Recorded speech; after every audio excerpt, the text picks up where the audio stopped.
और अब वो इंटरव्यू जो पूरा देश देखना चाहता है और वो सवाल जिनके जवाब पूरा देश सुनना चाहता है। मैंने हाल ही में वाराणसी जाकर बीजेपी के अध्यक्ष अमित शाह का एक इंटरव्यू किया है और वो इंटरव्यू अब हम आपको दिखाएंगे। इस इंटरव्यू में अमित शाह ने दावा किया है कि उत्तर प्रदेश में बीजेपी अपने दम पर सरकार बनाएगी। साथ ही उन्होंने गोवा और उत्तराखंड में भी अपनी पार्टी का विक्ट्री साइन अभी से दिखा दिया है। हालांकि पंजाब वाली दुविधा उन्हें अब भी परेशान कर रही है, लेकिन पूरा देश ये भी जानना चाहता है कि यूपी के बॉयज यानी अखिलेश यादव और राहुल गांधी के खिलाफ अमित शाह, जिन्हें चाणक्य के नाम से भी जाना जाता है, उनकी रणनीति क्या रहने वाली है। तो अब अमित शाह आपको खुद बताएंगे अपनी स्ट्रैटेजी के बारे में।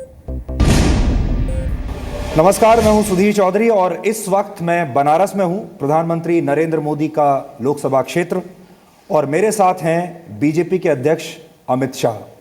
आप सब जानना चाहते होंगे कि उत्तर प्रदेश में इस वक्त क्या हो रहा है। हम भी बाहर निकलते हैं, हर व्यक्ति एक ही सवाल पूछता है, उत्तर प्रदेश की राजनीति में और चुनाव में क्या होने वाला है। मुकाबला है उत्तर प्रदेश के लड़कों के बीच, मुकाबला है बीजेपी के चाणक्य के बीच, और बीच में है बहन मायावती भी।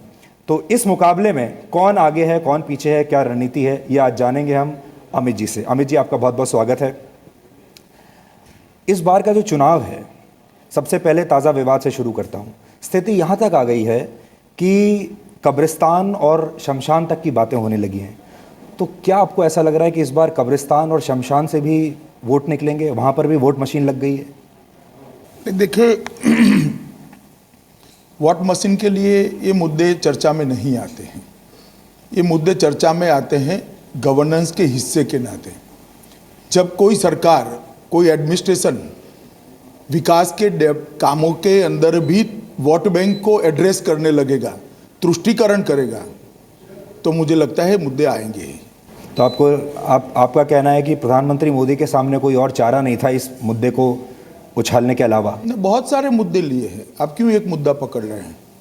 ये भी एक मुद्दा है। दिवाली पर बिजली वर्सेस रमजान पर बिजली, क्या ये चुनाव को सांप्रदायिक बनाने की कोशिश नहीं है इन बयानों से? पहले आप मुझे बताइए, दोनों समय में देनी चाहिए या नहीं देनी चाहिए? दोनों समय में देनी चाहिए। नहीं दी जा रही है, इसलिए उठा रहा है। सांप्रदायिक तो वो कर रहे हैं जो नहीं देते हैं, अगर देते तो मुद्दा ही नहीं बनता।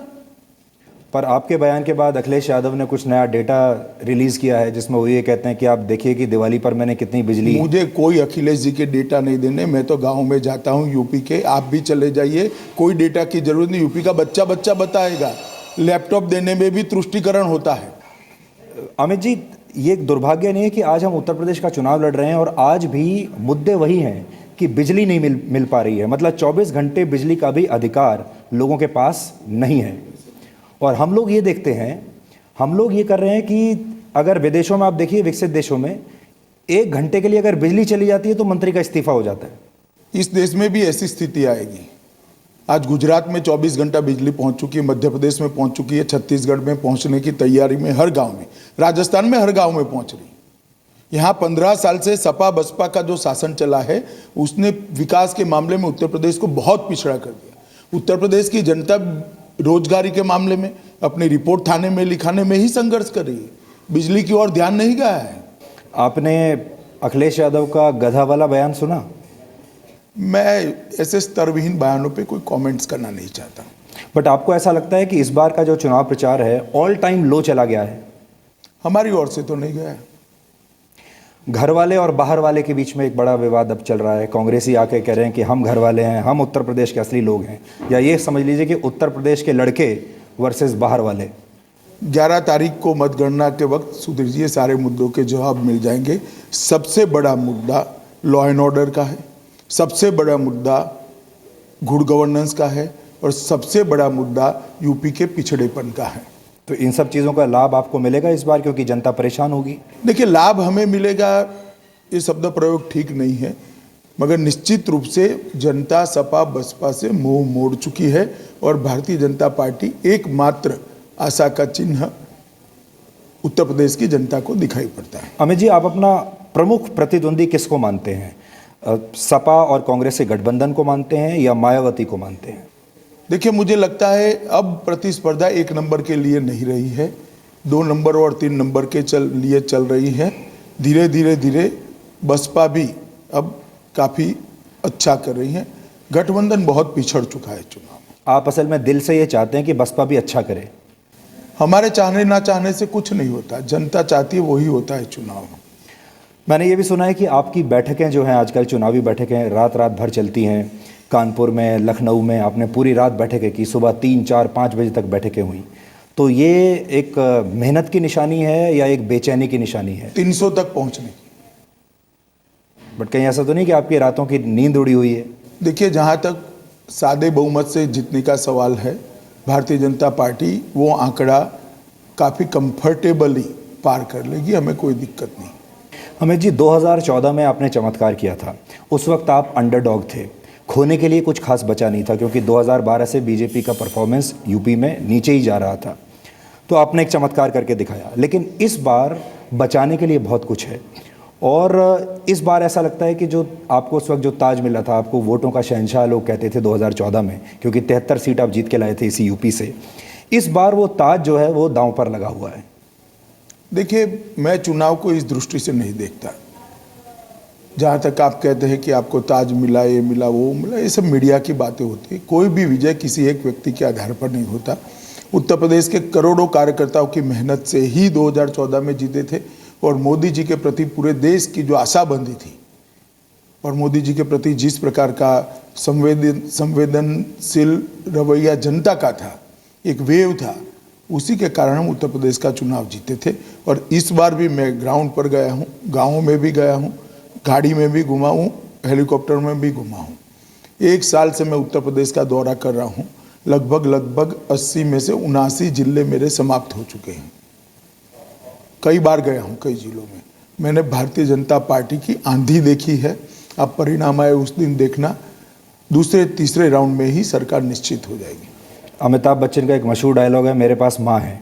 इस चुनाव में आप यही कहेंगे कि मेरे पास मोदी है? नहीं, स्वाभाविक रूप से मोदी जी हमारे सर्वोच्च नेता हैं। उनकी लोकप्रियता आज भी सरकार बनने के 2.5 साल के बाद भी इतनी ही बरकरार है जितनी 2013 और 14 में थी।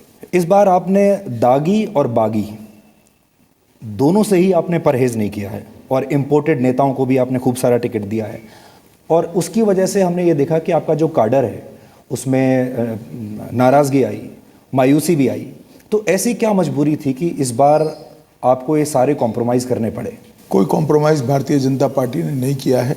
ये सारे लोगों को जो टिकट दिए गए हैं, करीब करीब लोकसभा के चुनाव के वक्त से भारतीय जनता पार्टी में जुड़े हैं। आज उसको 2.5 साल हो गए, और कुछ लोग 1 आध साल पहले आए हैं। मगर मैं आपको बताना चाहता हूँ, जहाँ तक दागी का सवाल है, हमने ऐसे कोई दागी को टिकट नहीं दिया है। उत्तर प्रदेश में राजनीतिक मुकदमे लिखना एक फैशन हो गई, एक पैटर्न हो गई है। जी, दागी किसको कहते हैं वो आप भी जानते हैं, मैं भी जानता हूं। मैं तो अखबारों की कटिंग आपके लिए लेकर आया था, जिसमें ये लिखा हुआ था कि भाई 14% of candidates face serious criminal charges, और उसमें बीजेपी सबसे ऊपर है। सुधीर जी, अगर आप एक ब्लॉक के किसी भी ब्लॉक का चुनाव लड़ लीजिए, आप पे 6 मुकदमे दायर हो जाएंगे यूपी में। इसी तरह से उत्तर प्रदेश की सरकारें चली हैं, और इसी को बदलने के लिए हम उत्तर प्रदेश की जनता को अपील करते हैं। इसमें से बहुत सारे ऐसे नेता हैं, जैसे रीता जोशी है, जो कि पूरा जीवन आपके खिलाफ बयान देते हुए आई हैं, मोदी जी के खिलाफ बयान देते हुए आई हैं। फिर उसी के बाद वो आपकी पार्टी में जब आते हैं तो आपके ऊपर, आप इसको कैसे देखते हैं, और आपका कार्यकर्ता उसको कैसे देखता है? देखिए, हम इसी तरह से देखते हैं कि सार्वजनिक जीवन में रीता जी पर कोई दाग है या नहीं है।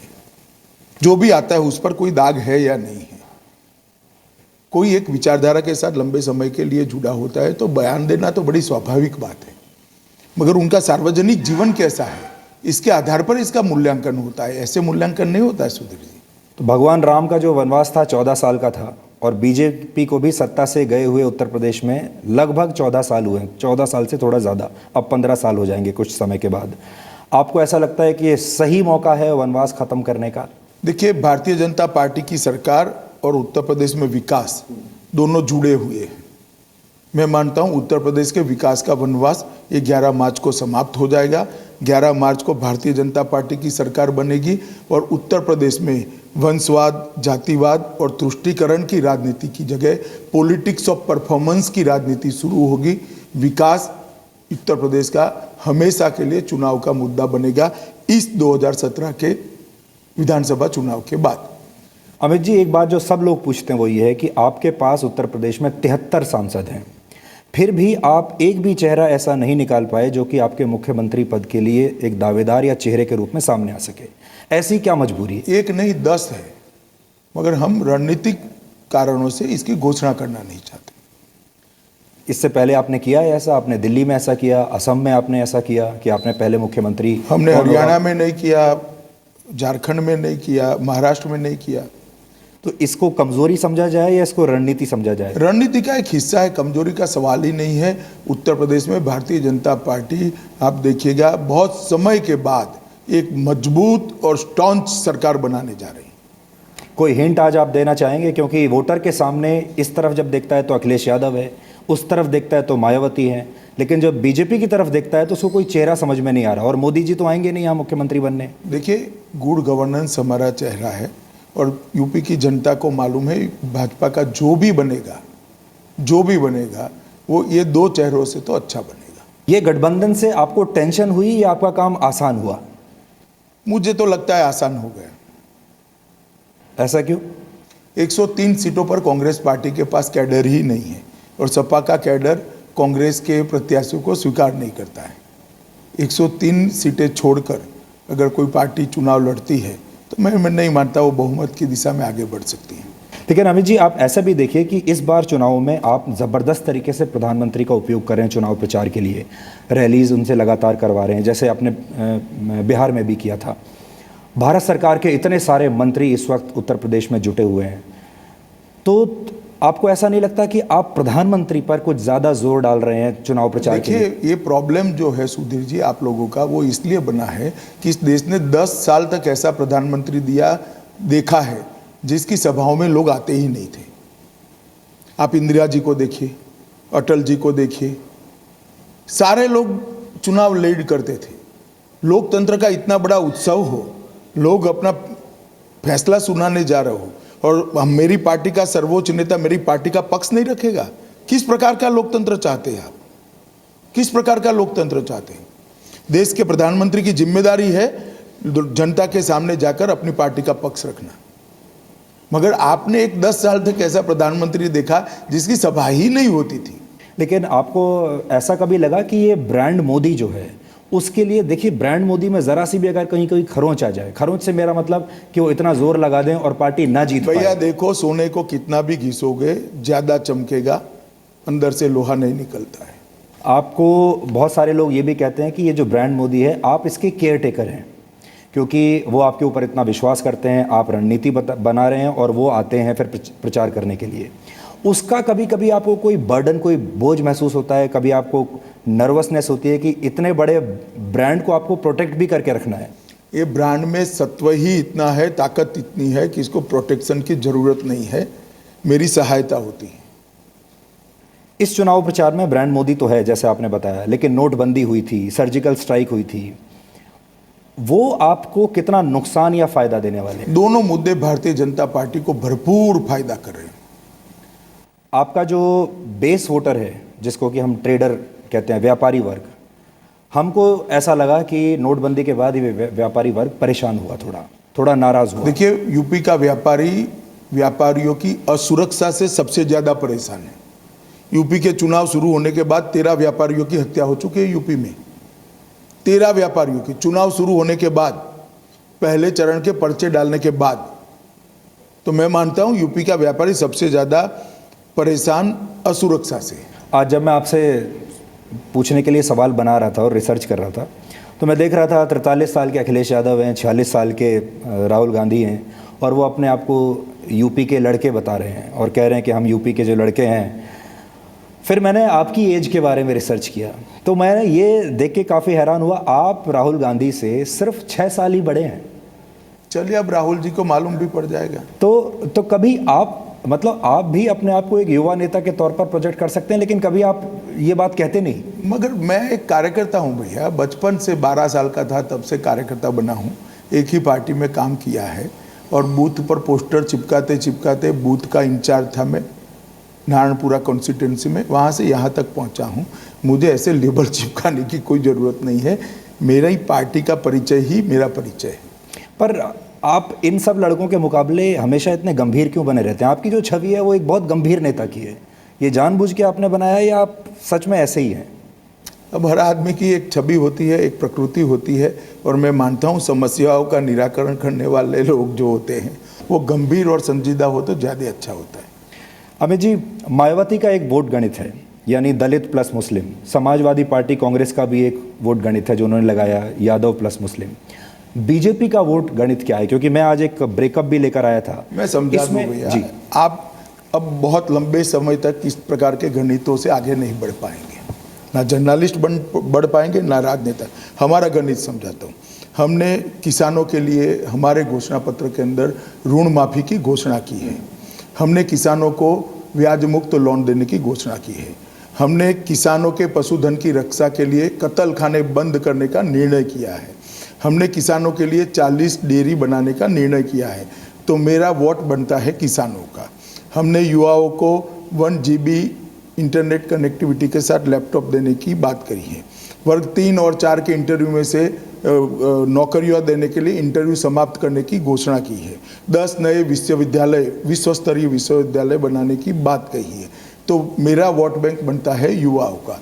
महिलाओं की सुरक्षा के लिए एंटी रोमियो स्क्वाड बनाने की बात करी है। 100 पुलिस थाने महिलाओं के लिए अलग से बनाने की बात की है और 100 अदालतें अलग बनाने की बात की है। लड़कियों की शिक्षा को हमने पूर्णतया कॉलेज तक मुफ्त कर यूपी की बच्चियों को पढ़ाने के लिए एक बहुत अच्छा प्लेटफॉर्म देने का निर्णय किया है। तो मेरा वोट बैंक बनता है महिलाओं का।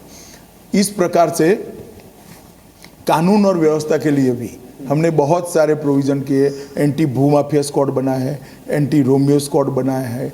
इस प्रकार की कानून और व्यवस्था के कारण पूरे यूपी का 18 करोड़ का लोगों का मेरा वोट बैंक बनता है। मैं मानता हूँ ये कोई वोट बैंक, ये चारों वोट बैंक के नज़दीक भी नहीं आएगा। तो अब आप इसको तोड़ना चाहते हैं कि 19% अपर वो टूट चुका है 2014 में। आप 20%, जल्दी, आप मीडिया के लोग जल्दी स्वीकार नहीं करते। ये टूट चुका है 2014 में। और आपका कहने का मतलब है कि बाकी के जो मायावती और अखिलेश यादव हैं ये अभी पुराने गणित से ही चल रहे हैं? बिल्कुल पुराने गणित से चल रहे हैं। उनको भी यही रास्ते पर आना पड़ेगा। मैं आपका मैनिफेस्टो देख रहा था और राम मंदिर के बारे में देख रहा था। राम मंदिर को आपने 24 पन्ने के मैनिफेस्टो में नंबर 20 नंबर पेज पर रखा है और सिर्फ एक सांस्कृतिक विरासत कहकर आपने कह दिया कि हम संभावनाओं की तलाश करेंगे और देखेंगे कि कैसे बन सकता है। ये आपका बहुत पुराना वायदा था। अब ऐसा लगता है कि आप इसको सिर्फ एक घोषणा पत्र में एक लाइन डालने के लिए आपने इसको रखा हुआ है। जो लोग इसके बारे में जानना चाहते हैं, पहले से भारतीय जनता पार्टी ने तय किया है, और ये पहला चुनाव नहीं है, कई चुनाव आ चुके हैं। हमने कहा है कि राम मंदिर का निर्माण संवैधानिक तरीकों से होगा। या तो कोर्ट ऑर्डर से हो सकता है या आपसी समझ से हो सकता है, आपसी सहमति से हो सकता है। उसके आगे आप कोई कमिटमेंट नहीं करना चाहते? नहीं, यही बहुत बड़ा कमिटमेंट है और कोई पार्टी ने इतना कमिटमेंट नहीं किया है। पर कोर्ट ऑर्डर से जो होगा वो तो सारी पार्टी को हर को करना ही पड़ेगा, चाहे वो कांग्रेस हो चाहे हमने समाजवादी इसके हो। लिए सक्रियता से प्रयास कर रहे हैं। क्या आपकी कैलकुलेशन में कहीं ये भी है कि हो सकता है कि हंग असेंबली भी आ जाए और उस वक्त आप क्या करेंगे? दूर दूर तक नहीं है सुधीर जी। मेरा आपको एक रिक्वेस्ट है, यहाँ से गाड़ी लेकर आप लखनऊ पहुँच जाइए तो आपको मालूम पड़ जाएगा सरकार किसकी बनने, कन्फ्यूजन नहीं रहेगा। घोषणा और पत्र गाड़ी लेकर निकलिए, हर 10 किलोमीटर को किसी को पकड़कर पूछते रहिए, कहीं ढाबे पे खाना खाइए, कहीं ढाबे पर चाय पीजिए, तो मालूम पड़ जाएगा सरकार किसकी बन रही है। घोषणा पत्रों को जब हम आपस में मिलाते हैं तो बहुत सारे लोगों का आपके ऊपर ये भी आरोप है कि काफ़ी चीज़ें आपने समाजवादी पार्टी के घोषणा पत्र से इधर ले ली हैं। जैसे डायल 100, नाम आपने डायल 100 नहीं रखा लेकिन चीज़ वही रखी है। नहीं, जैसे लैपटॉप, उसमें सिर्फ आपने 1 GB डेटा एक्स्ट्रा डाल दिया। ना, ऐसा नहीं है। आप डिटेल अभ्यास नहीं किए। डायल 100 के लिए अभी सिर्फ कॉस्मेटिक तरीके से इसकी घोषणा की है। मैं आपको बताता हूँ, आपको अगर रास्ते में कोई तकलीफ पड़ती है, आप फ़ोन करोगे तो 45 मिनट के पहले गाड़ी नहीं आएगी। मैं गारंटी देता हूँ आपको। हमने कहा है कि ये डायल 100 की गाड़ियों का जाल ऐसा बुना जाएगा जिससे फ़ोन करने के 15 मिनट के अंदर ही यूपी के किसी भी इंटीरियर एरिया में पुलिस की सहायता उपलब्ध होगी। ये दोनों में बड़ा अंतर है। दूसरा, लैपटॉप, आप जो कहते थे अभी फिर से कहोगे कि आप कम्युनलाइज कर रहे हो। लैपटॉप बिल्कुल उत्तर प्रदेश में जाति और धर्म के आधार पर बांटे गए हैं। वोट बैंक की राजनीति करने के लिए उत्तर प्रदेश में वोट लैपटॉप बांटे गए। हमने कहा है जाति और धर्म के भेदभाव के बगैर हर युवा को लैपटॉप देंगे। दोनों में बड़ा अंतर है। हमारे लिए ये युवा को दुनिया से जोड़ने का एक रास्ता है, उनके लिए वोट पाने का रास्ता है। दोनों के मूलभूत सोच में बड़ा अंतर है। आपने सांप्रदायिकता की बात की, 403 सीटें हैं उत्तर प्रदेश में, आपने एक भी मुस्लिम कैंडिडेट को वोट नहीं दिया, टिकट नहीं दिया। सपा बसपा ने प्रोरेटा से ज्यादा ही दे दिए हैं। नहीं, पर जितना मान लीजिए आज अगर 19% मुसलमान हैं इस राज्य में, तो आपको एक भी ऐसा चेहरा नजर नहीं आया जिसको आप टिकट दे सके बीजेपी का? देखिए, हम विनेबिलिटी के आधार पर देखते हैं, चुनाव का टिकट देते हैं, और टिकट देने में हम हिंदू मुस्लिम धर्म को नहीं देखते हैं। 130 सीटें ऐसी हैं उत्तर प्रदेश में जिसको कहा जाता है कि वो अल्पसंख्यक बाहुल सीटें हैं, और जिसने भी सरकार बनाई है इससे पीछे, वो जब तक उन सीटों पर बेहतर परफॉर्मेंस नहीं करता तब तक सरकार नहीं बनाई जा सकती। आपने इस बारे में कैसे, जब तक आपने ऐसे कैंडिडेट आपको मालूम नहीं, उत्तर प्रदेश में हमारी 2 बार सरकार बन चुकी है जी, यही कॉम्बिनेशन में, और उत्तर प्रदेश में 80 में से 73 सीट यही कॉम्बिनेशन में हम लोकसभा में भी जीत चुके हैं। तो आपको नहीं लग रहा है कि इसमें कुछ भी चेंज करने की जरूरत है? अभी चेंज होगा, जब राजनीति चेंज होती रहेगी चेंज होगा, मगर इट डजंट मीन कि हम जीतेंगे नहीं। अब मेरे आखिरी के 2-3 सवाल हैं। 5 राज्यों में आपका आकलन अभी तक कैसा? भी तो हम उत्तर प्रदेश की बात कर रहे थे, लेकिन पंजाब, देखिए, उत्तराखंड, उत्तर प्रदेश और गोवा में हम निश्चित रूप से अच्छे बहुमत के साथ सरकार बनाने जा रहे हैं। एक पंजाब में मध्य त्रिकोणीय कांटे की टक्कर है। अभी इसका अनुमान लगाना उचित नहीं होगा, कोई अनुमान नहीं लगा सकता। जो अनुमान लगाते हैं वो मुझे लगता है कि सच नहीं है। और मणिपुर का जहाँ तक सवाल है, कुछ थोड़े समय में, सबसे अंतिम चुनाव है वहाँ पर, तो थोड़े समय में चुनाव शेप लेगा वहाँ पर। पंजाब में आपको ऐसा एहसास हुआ कि अकाली दल की जो एंटी इनकम्बेंसी वेव थी वो आपके लिए एक बोझ बनकर रह गई थी इस बार? नहीं, देखिए, 10 साल से सरकार है, एंटी इनकम्बेंसी होती ही है, मगर अकाली दल और भाजपा युति की कुछ स्ट्रेंथ भी है, ऐसा नहीं है। अब पोलिंग हो चुकी है, मेरे बोलने ना बोलने से कोई फर्क कुछ होने वाला नहीं। बट भविष्य में आप इस पर कुछ रिकंसिडर करेंगे कि आपको अकाली दल के साथ अभी रहना चाहिए कि नहीं? देखिए, इसके बारे में रिकंसिडरेशन का सवाल नहीं है, मगर हर चुनाव के बाद पार्टी की एक आंतरिक कमेटी चुनाव के परिणामों का विश्लेषण भी करती है और पार्टी की रणनीति के बारे में, भविष्य की रणनीति के बारे में चिंता भी करती है। आर्टिकल 370, कॉमन सिविल कोड और राम मंदिर, बीजेपी ट्रेडिशनली ये 3 मुद्दों के लिए जानी जाती है। पहले आप कहते थे हमारी सरकार जब आएगी तो हम कुछ करेंगे, अभी तो हम विपक्ष में हैं। फिर सरकारें भी आने, आपकी केंद्र में भी आ गई, राज्यों में भी आनी शुरू हो गई, लेकिन इन तीनों ही मुद्दों पर कोई प्रगति देखने को नहीं मिली। तो आपका जो ट्रेडिशनल सपोर्टर है वो आज ये पूछता है कि भाई इन तीनों पर क्या हुआ? देखिए, आप एकदम एपरेंट एनालिसिस कर रहे हैं। ये तीनों वैचारिक मुद्दे हैं। अभी सुप्रीम कोर्ट में एक केस पहुंच गया ट्रिपल तलाक पर। हमने स्पष्टता से स्टैंड लिया है कि इस देश की मुस्लिम महिला को भी अपने अधिकार के लिए लड़ने का अधिकार है, और हम ट्रिपल तलाक के मुद्दे पर देश की मुस्लिम महिलाओं के साथ हैं। ट्रिपल तलाक जायज़ नहीं होना चाहिए। हमने हमारा पक्ष बोल्डली सुप्रीम कोर्ट के सामने रखा है, ऐसा नहीं है। और मैं मानता हूं कि मुस्लिम महिलाओं में बहुत बड़ी चर्चा है इस चीज़ की।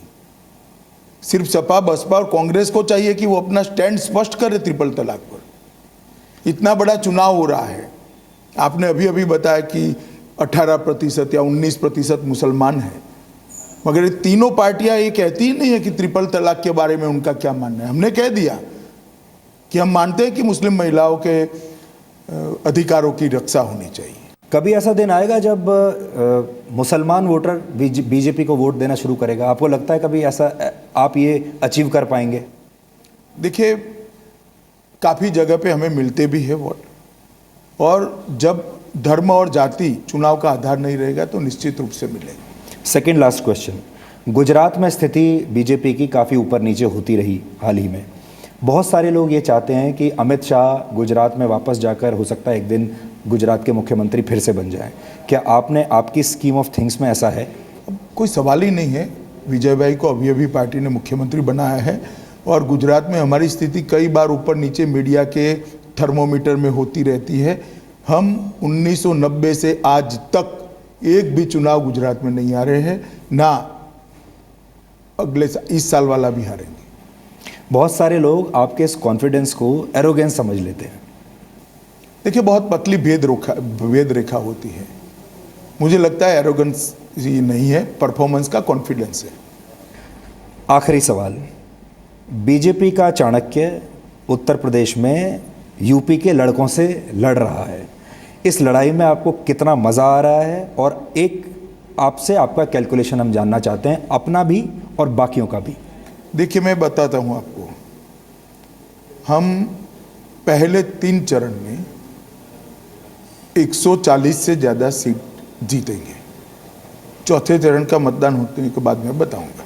और राहुल गांधी का भविष्य क्या देखते हैं आप? लड़कों का, मैं दोनों लड़कों का वो भविष्य तो आपसे कांग्रेस पूछ रहा पार्टी ने तय करना है, और इनका अखिलेश जी का उनके चाचा और पिताजी ने तय करना है। हूं। जी, अमित जी, बहुत बहुत शुक्रिया हमसे बात करने के लिए, और इंतज़ार रहेगा 11 मार्च का, और उसके बाद फिर आपके इस कैलकुलेशन को हम मैच करेंगे कि जनता का जो कैलकुलेशन है और आपका कितना जी मैच करता सुधीर जी, मैं तो ऑन रिकॉर्ड बोल रहा हूँ ना, है। जी, और सोच समझ कर बोल रहा हूँ। नहीं, अच्छा है, आपकी ये जो मुस्कुराहट है ये बहुत कुछ कह रही है। आपको शुभकामनाएं हमारी। बहुत बहुत शुक्रिया हमसे बात करने के लिए।